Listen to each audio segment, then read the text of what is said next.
Hey, how's everybody doing? It's Jay here with Mobile Home Partners, making another video, answering another question. I think I vaguely have gone over some of this with a few students I know, and I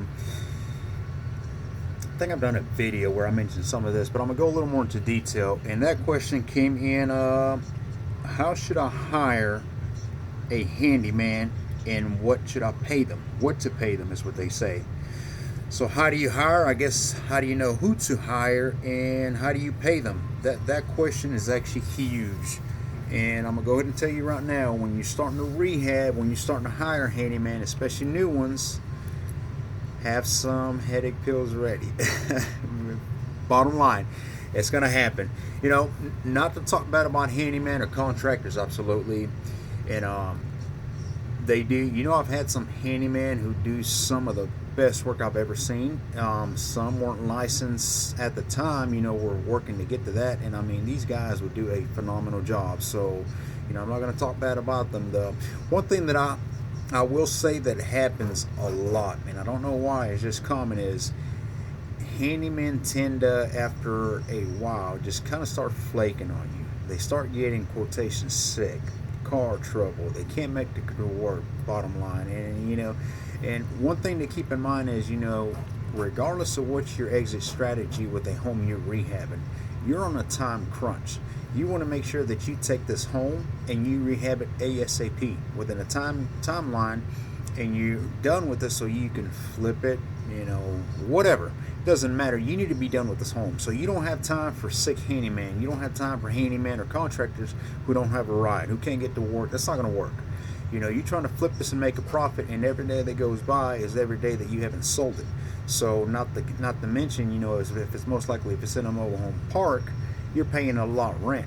So that's coming out of your pocket or out of your profits there. So keep that in mind. You definitely want to do that. But how do you hire handyman? This is how I do it. I always, especially if it's in a new area, because I have many handyman that I keep over time now in certain areas of the state, out of state, whatever. So, but if it's a new area they can't get to, or it's just, somewhere I don't have any, I will post an ad. I will post an ad on most Craigslist. I don't care for as much. I don't know who I'm talking to there. I like to pre-screen people. And with the beauty of Facebook, with all these groups, you're able to post an ad and just something simple, looking for a handyman to help me rehab a few mobile homes and so. Message me of interest, okay? And I will get a list. I mean, just massive list, usually hits after hits after hit. They're everywhere, handyman. So, but what I do is I ask for their phone numbers, and I will conduct an actual interview with them. I want to know how long they've been doing it. I want to know if they're insured. I want to know what's their specifics they can do. You have a handyman who may be better in plumbing than another one. Then you have another handyman who may be better off in electric or sheetrock or flooring or etc. etc. Okay, very few times will you find jack of all trades, but they're out there, and I have a few, and they are freaking awesome. I mean, I have a guy in my area who, it doesn't matter what breaks in a house, he can fix it, and he does it very professionally. He does it knowing there's a budget, and he does it in a timely manner. And that's the type of handyman that you need to find. So when you start getting handyman, especially if you're working in a specific area, you're going to go through a few. That's just part of it. But when you find a good one, take care of him and or her and work with them. Stop trying to think that every new job that comes around, every new rehab, you need a new crew. That's not the way it should be happening. Once you get a good one, stick with that person. Take care of them, they'll take care of you. Okay, so that's how I do it. Is I post an ad on Facebook. I go to their pages. Yes, I go to the pages and kind of just browse their page, see what kind of person. It's called a pre-screen is what I'm doing. Nothing too personal. And when I do get their phone numbers, I call them, and again I run this script by them. Is basically, tell me your years of experience. Where have you worked? What's your specialties? They all have something better than others, and that's fine.